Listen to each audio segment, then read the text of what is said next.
My name is Nate. I'm the junior high pastor here at Compass Christian Church, where our mission is navigating people to God. I'd like to welcome those of you that are joining us online. We are one church with multiple locations, and we are excited for Student Sunday. It is going to be an awesome morning. I want to start off this message just by saying this. Thank you, guys. Thank you for a couple of things. We just showed an Uncharted video. Thank you for your generosity. Guys, your generosity reaches the far parts of the world, but it also reaches the students in this community right here. The students that go to these schools, your kids, your grandkids, your neighbors. Thank you guys for your generosity.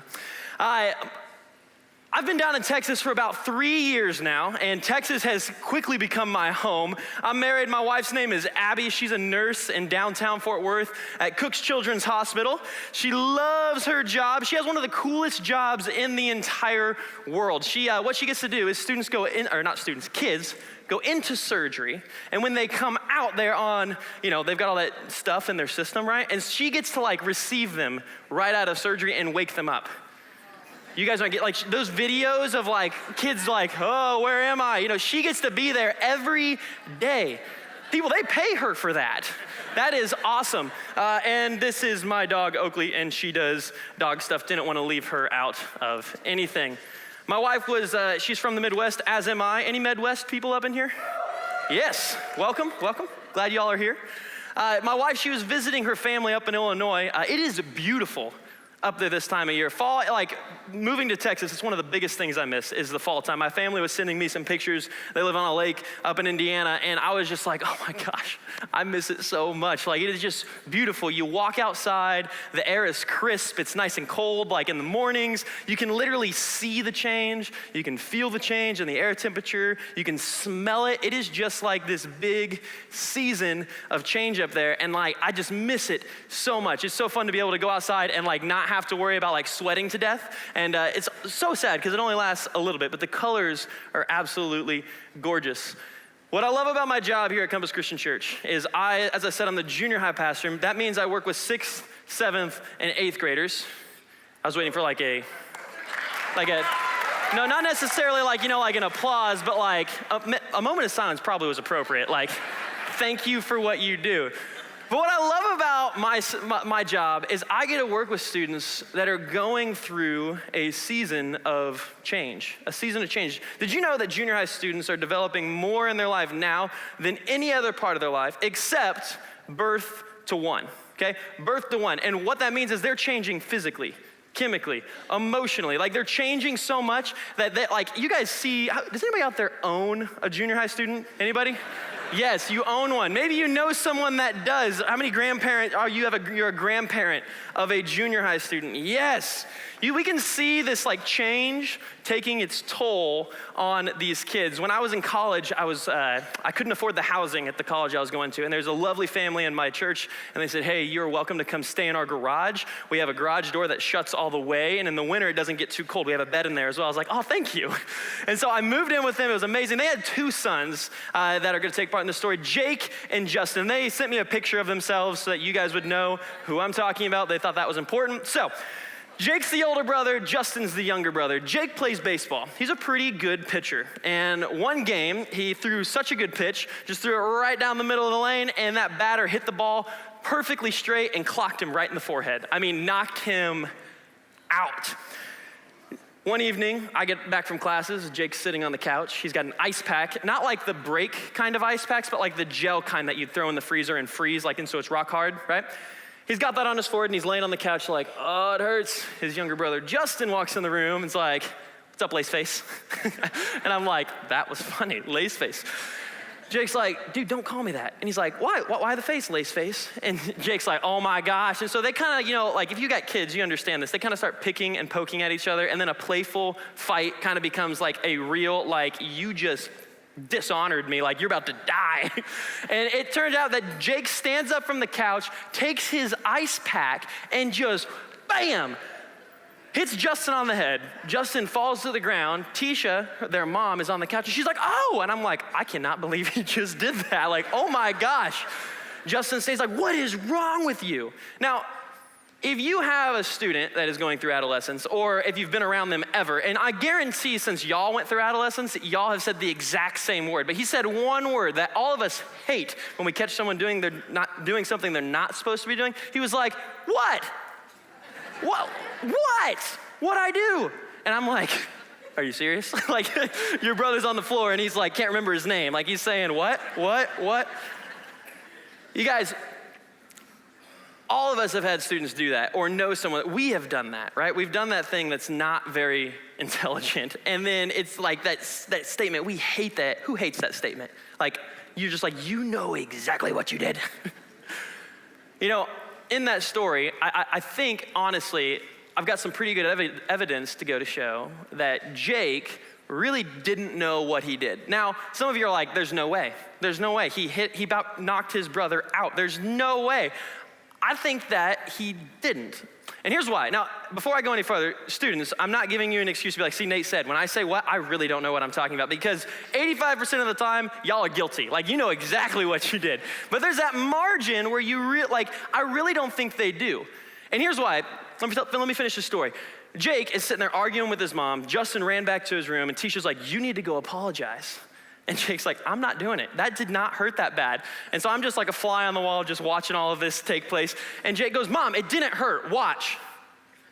You guys get where this is going. Jake picks up that ice pack, and he goes, wham, and cracks his own forehead with it, like on the bruise with the laces. Tisha's like, oh, and I'm like, oh. Tisha looks at me and she's like, do not hold me responsible for what these boys are doing. Like, I have no idea. And Jake's standing there, eyes watering, trying to remember his name. He's like, you're right, Mom. That hurt. I will go apologize. Guys, they figure it out one way or another, like the easy way or the hard way. You see, we go through stuff like that. Our kids go through stuff like that. We see them going through this. And guys, it's really not that surprising if you know kind of some of the science and stuff that's going behind. Like I said earlier, students are developing now more than any other time in their life except birth to one. How many of you guys know what pruning is? When your brain prunes itself. Anybody know what that is? Raise your hands, nice and proud, nice and proud. There we go. Very good. A lot more people in this service than other services. Pruning is this. When you are going through adolescence, you primarily think with your amygdala. Your amygdala is the emotional part of the brain, meaning that that's where you feel. Your students literally feel more than they think rationally. They feel more than they think rationally. You might be sitting there thinking, that makes a lot of sense this morning. Wake up, coffee, okay. And then they're fine, and you're like, what happens during adolescence is they start to learn to think with their prefrontal cortex. And that is the rational part of the brain where you're able to think about, like, why do I want to do this? I need a volunteer. Okay, time out. I lied to you guys. I don't need a volunteer. This is one of my favorite things to do to junior high students, because when I say I need a volunteer, they're all like, yes, I need to be on that stage. I feel like it. But everybody else is like, what do you want me to do? Like, you guys are like, let's think about this for a second. He's gonna get me up there and he's gonna make me sing, dance, something. But it's funny because junior high students, high school students, preteen students, they feel more than they think rationally. And so Jake literally, he didn't understand what he did. And what's so cool, I have a picture of this pruning process. And here's what happens, is when your brain is cutting those connections, it destroys a third of your neural connections. That's what your brain does, yes. And so when your students do this stuff, don't blame them, because they're quite literally losing their minds. They cannot help it. So this is the neural structure at 2, and then as it prunes itself, before you become an adult, you guys might this is chaotic, this is chaotic. Let me clear it up for you. Do you guys see these bold areas right here, and here, and here? Yes, no, yeah? Okay, there we go. This is where your brain cuts out kind of this mess, the stringy stuff, and then it refocuses it into what they call neural superhighways. And what that does is it just helps us think more rationally and more clearly. Guys, what is so cool about my job, what I get to do, is I get to help students and teach them about Jesus and his love and his truth as they're becoming adults. Like they're literally developing the brain they'll have as an adult. We all went through this process, and every single person in this room, when you went through this process, I guarantee you can think of somebody that was in your life that really helped you push, towards who you are today. Like because of that person, you are a certain way today. Guys, that is so cool. I was on Instagram earlier this past month, and I was kind of searching around. I was vegging out. Does anybody know what that is, vegging out? Okay, let me educate you. This is a term that's coming up with young people, and it means you go into a nothing box where you don't think about anything. A couple of you are like, oh, my student lives there in the vegging out state. But I was going through Instagram, and I found this ad, this commercial, and I was like, this will totally preach on Student Sunday. So check us out.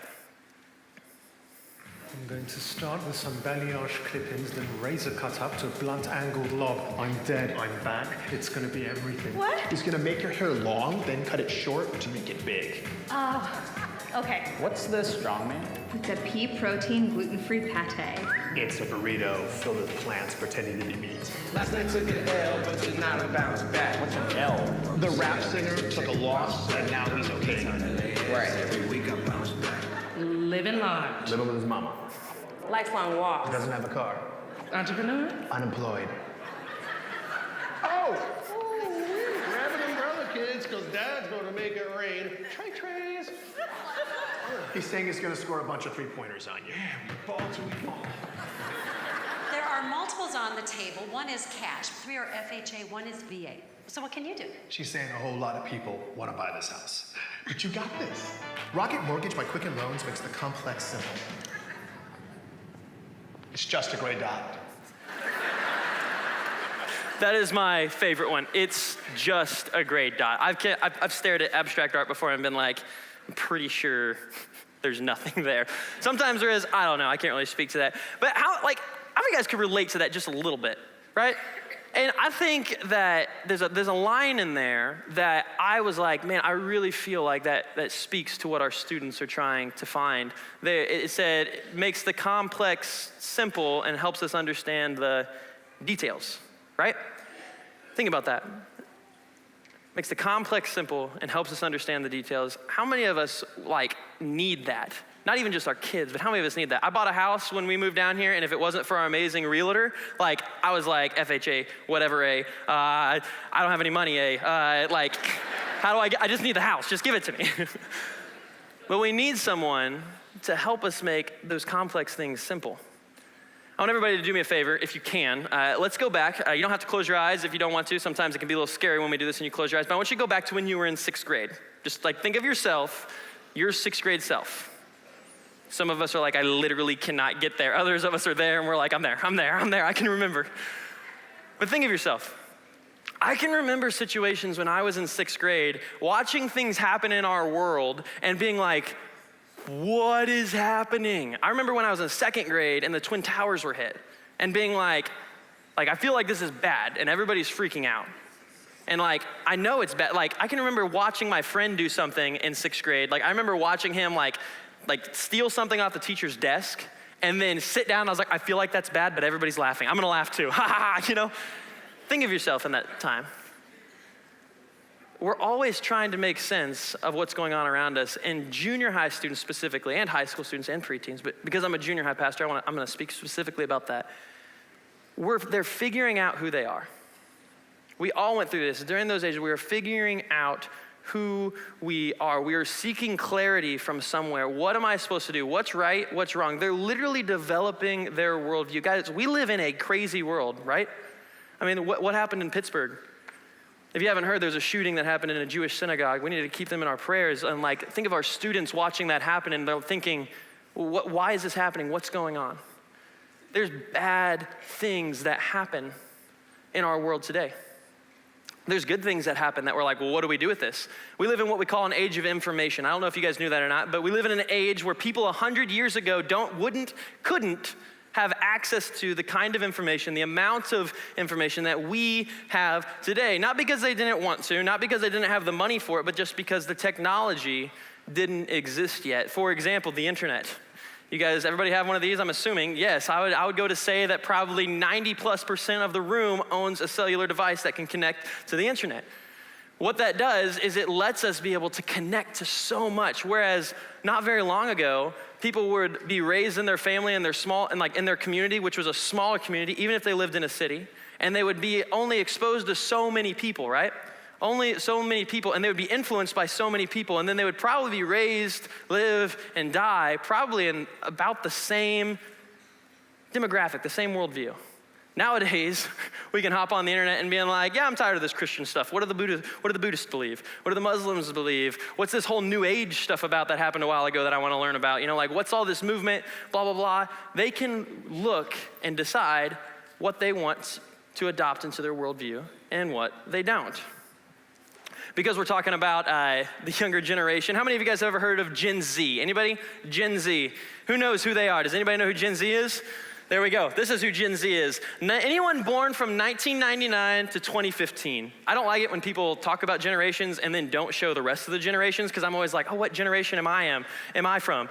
These flex from study to study, but these dates are from an organization called Barna. Barna is an organization that studies generations specifically in America. So let me see here. Where is Gen Z at in the room? You guys can make some noise. That would be okay. There we go. So these are your students at the church here. Where are my millennials at? Yes. There we are. Where's Gen X? Gen X. Hey, Gen Z and y'all millennials, you guys got something to live up to, because they're like, this is our house. Don't take it over. Where's the boomers at? Where are my boomers? There we go. And where are my elders at? Yeah, there we go.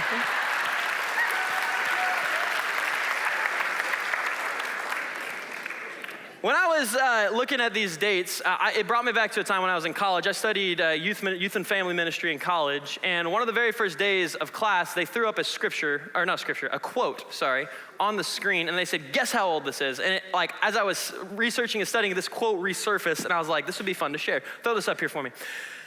The children now love luxury. By the way, trying to be figuring out how old this is. They love luxury. They have bad manners, contempt for authority. They show disrespect for elders, and they love to chatter in places of exercise. Children are now tyrants, not the servants of their households. They no longer rise when elders enter the room. They contradict their parents. They chatter before company. They gobble up dainties. Don't know what that is? At the table, they cross their legs, and they tyrannize their teachers. Some of you teachers are like, that is yesterday. That was Friday. Let's think about this for a second. How old do we think this is? Now, dainties, I don't know about y'all, but I've never had the pleasure of consuming a dainty. It appears that you gobble them up. But let's think about this. How old do we think this is? Get it in your mind. When were they upset about the younger generation? And what blew me away and what kind of caught me off guard is that this is a quote from Socrates back in 469 BC to 399, sometime during his life. And some of us are like, really? Places of exercise? Kids are talking in Fitness 2000 or Lifetime like, shh, we're lifting weights here. But think about this. Think about this for a second. What we see in the current generation, it's not a new problem as far as when you look at the younger generation, there's some frustration and there's some confusion, right?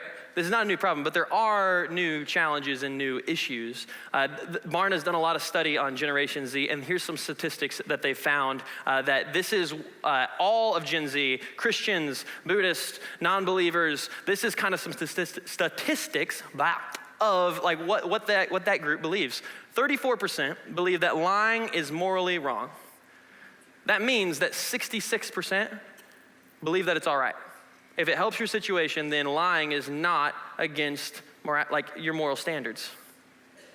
Yeah, that's the kind of, somebody just looked at me like I was crazy. Yes, 29 believe that abortion is morally wrong. 38 believe that marriage should be a lifelong commitment. And 21% believe that sex before marriage is wrong. 20% believe that homosexuality is wrong.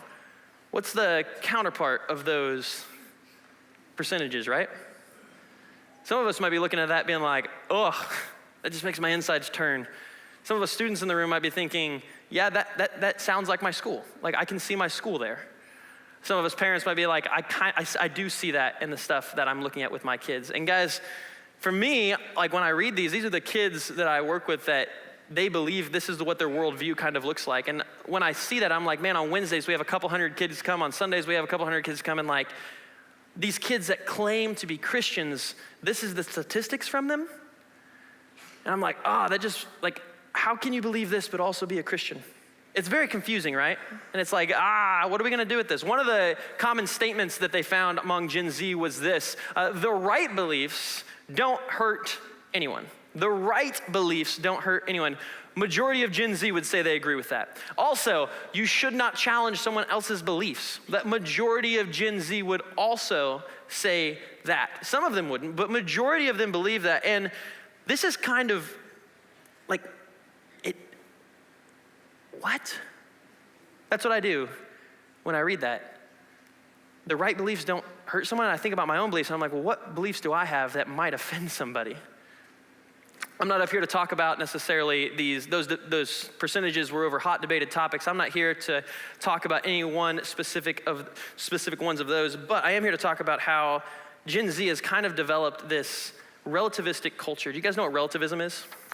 Relativism is when you get to decide what is true and not true.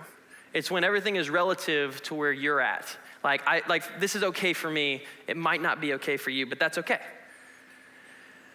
There's a scripture, Amos 7. Some of you are looking at me like, Amos 7, where is that? It's in the Bible. I forgot that it was there because the last time I went through it was in Bible college, which was a while ago. But in Amos 7, Amos is having a vision from God, and Israel had been sinning. They'd been walking away from God. God's chosen people had been walking away from God. God's about to judge them, and he gives this vision to Amos. Follow along with me. Don't worry about finding it. It'll take you forever, so I'll just throw it up here. This is what he showed me, Amos says. The Lord was standing by a wall that had been built true to plumb, a plumb line in his hand. And the Lord asked me, what do you see, Amos? A plumb line, I replied. Then the Lord said, look, I am setting a plumb line among my people, Israel. I will spare them no longer. What is a plumb line? What's a plumb line? Lucky for y'all, I went to Lowe's and confused the dude about, I was like, hey, can you show me where the plumb lines are? And he's like, a what? I was like, a plumb line. I was like, I don't know. It's in the Bible. He's like, we probably don't have one here. But anyway, they do. This is a plumb line. And when God says, I am setting a standard among my people, I'm setting a plumb line among my people. That's what he's saying when he says, I set a plumb line. Because guys, what this is used for, this is used to make sure that whatever you're building is straight up and down. This is absolute uprightness right here. This is absolute uprightness. Like, you cannot get around the fact, like, that's not absolute. This is not absolute. Let's see if the stage is level. Maybe, maybe not, I don't know. But you use this to determine what is straight up and down and what is not. This is a standard of measurement. God said, I am setting a standard among my people. I'm setting a standard among Israel. You guys we cannot break the fact that this standard is very black and white. This is not relative at all. Well, that's straight. No, that's straight. Guys, people are constantly fighting for the front seat of our worldview. They're constantly fighting to say, believe me, I have the truth. Your students, right now, as they're developing their worldview, they have people constantly fighting for that front seat. They have the Buddhists telling them, hey, enlightenment, you need to listen to what Buddha said about enlightenment, because enlightenment is the truth. It will lead you into the life that you need. The Muslims are saying the Quran has the truth. Oprah is saying, listen to me, I can tell you the truth about this. I can tell you the truth about life. Dr. Phil is trying to say, like, hey, like, I can fix your kids. You know, like, whatever thing you got going on with your marriage, your family, like, talk to me. I can tell you the truth about that. There's entrepreneurs and artists and different people on social media that have accounts that are saying, hey, I can show you the way to be financially successful and the truth about what really matters in life. This is what you need to know. But guys, they're saying we have the truth and we can show you where it is about we can show you what these truths are, but none of them can say that I am the truth and I am the way and I am the life. Because in John 14, Jesus is the only person that has the credibility to say that. I am the way, I am the truth, and I am the life. Guys, that's the message I think our kids need to hear. I think that's the message that we need to hear. This isn't just a message for students. When there's things like what happened in Pittsburgh, and we're looking at the world and we're trying to figure out what's okay and what's not okay, and like, what do we do? And we're like, well, we're just going, like, this is what I feel like people are saying. And you know, that statistic I said earlier about students hurting each other's feelings or their opinion offended somebody. What that means is like they're looking to other people to take from, like, this is what I believe to be true. Does this hurt anybody's feelings? No? Okay, I believe this is true then. I am the way, I am the truth, and I am the life. Guys, what the issue is when our culture of relativism, which, yes, it is of the students Gen Z, but it also seeps over into older generations. When that culture seeps or bleeds over into our faith, it happened in Scripture. You read about it when Paul writes to the Romans. He says they exchanged the truth about God for a lie. They exchanged the truth about God for a lie. What was happening is they were like, we're Christians, but also like the Romans do it pretty cool. They've got all these temples and all these really cool things. Like, we can adopt some of that. And Paul writes them and says that when you worship other things and when you go against what God directly tells you to do, you exchange the truth about God for a lie. You say that this standard right here, like it looks actually like this. That's not the truth. Relativism directly opposes what we believe as Christians because it's very black and white. It talks about in Matthew 7 how the gate is narrow to life. The gate to life is narrow. The path is narrow. Jesus saying, I am the only way, I am the only truth, and I am the only life, the only way to the Father. That means that there's no, like, becoming insta-famous isn't gonna get you into heaven. Like, that's not the way it's gonna work. Guys, when we are trying to help students and we ourselves are looking for clarity and what makes sense, how do I make sense of this complex world and everything that's going on, we know where to find that answer. We know where to look for that truth. Every now and then a student will walk in to programming and they'll have adopted a new talent. I don't know if you guys have ever had this, have your kid walk into the house or your grandchild walks up to you and is like, check this out, like I am the new, like I've made it, right? I had a student walk up to me a couple weeks ago and they learned how to belch their ABCs. Okay, they were like, check it out. They're like, how are you? Like belching it at me? I'm like, very nice. Very nice. Or like you get the kid that gets into the armpit farting club, right? Like they walk up to you and then they're like, dude, check it out. And then during that moment, like everybody that can do that is like, oh yeah, I can do that too. And it becomes like this huge choir all together. I personally have not been I've not gifted in that area. I don't have that capability. God did not bless me with that. But every now and then, I'll have a student that walks in with a talent that really impresses me. Like, armpit farting is impressive because I can't do it, but really impresses me. You guys know what this thing is? Yeah, it's Rubik's Cube. I had a student walk in 2 years ago, and they had one of these, and it just blew my mind. I got a student to help me with this because it usually takes me about 3 months to solve one of these. I take all the stickers off and then put them on the right sides. And then I gotta wait for the other ones that I ripped to arrive off Amazon. But if you guys could welcome Gideon out to the stage, welcome him out here for me.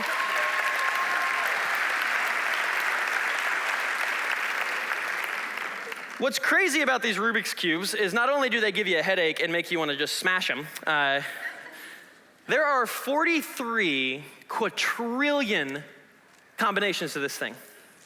If you had one Rubik's Cube for every combination and set them side by side, it would stretch 261 light years. That's like way past our solar system, okay? You could cover the Earth in 273 layers of Rubik's Cubes, which would stretch to be 51 feet tall. If you decided, like, I want to see every combination, and you flipped the Rubik's Cube once every second, it would take you 1.4 trillion years to go through it. 43 quadrillion, or whatever, however you say that word, is like 43 with 18 zeros behind it. Guys, this thing should be impossible to solve. It should be impossible to solve because there's so many combinations, and he did not see how I mixed it up before he got up here. It could be in any combination at all.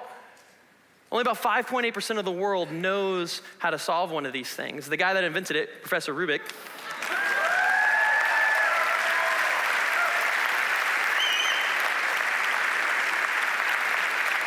that's impressive. Head on off, Gideon, thank you.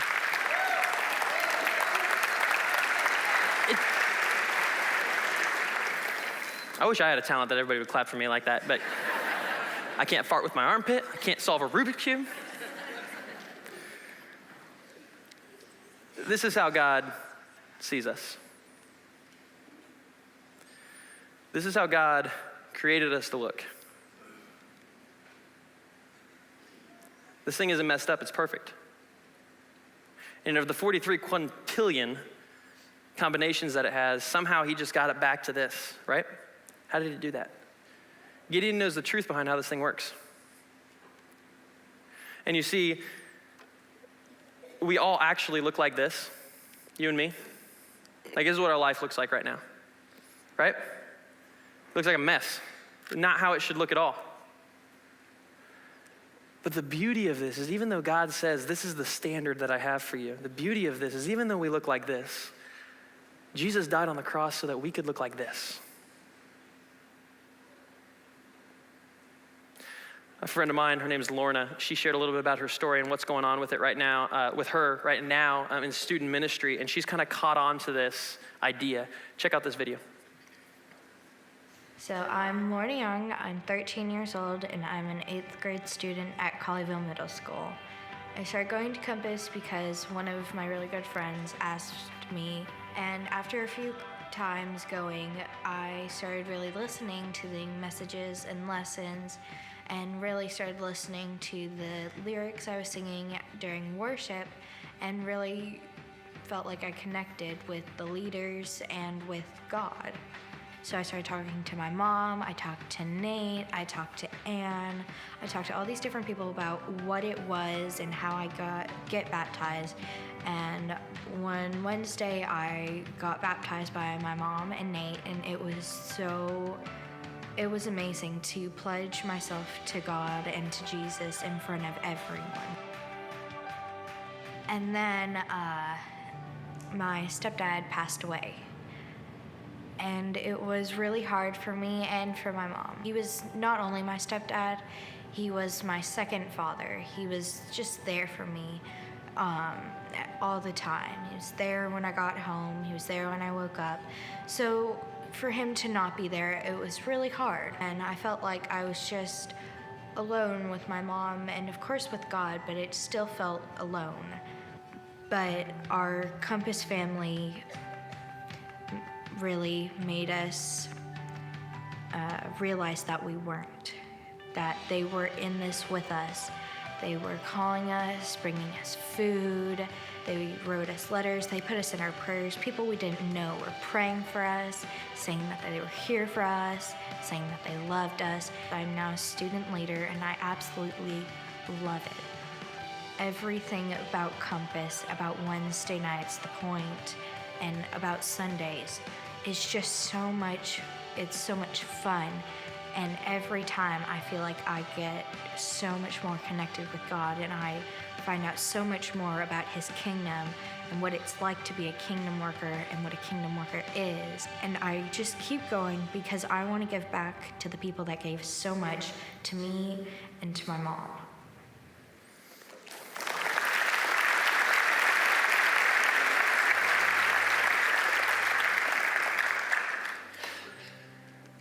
In 3 John 1:4, it says, John's writing and he says, "It brings me no greater joy than to see my children walking according to the truth." And for me as a youth pastor, that's one of the things I get to do is I get to walk through a student's life with them in a very, very pivotal point. And it's so awesome when you get to see glimpses of them being a light in the world and walking in that truth and trying to figure it out.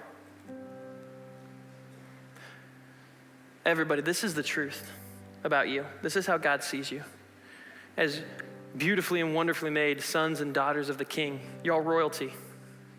This is how God sees you. This is the standard that God has set for us. Guys, my challenge today is be examples of the standard of truth. Be examples and be distributors of truth. Be examples of the standard and be distributors of truth. Because this world that we live in is super, super complex. It's super hard to try and figure out what is okay, what should I be doing, what shouldn't I be doing. When I look all around me, everything is just like crazy. Parents in the room, you're like, I don't know what to do. My kid just did this. My kid just knocked himself out with an ice pack. What am I supposed to be doing right now?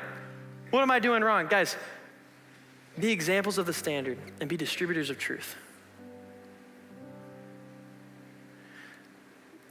You guys have an awesome opportunity today, actually all the time. You guys go to an amazing church where I love about our church is we really care about kids. We really care about children. We care about students. And you guys have an opportunity to get involved.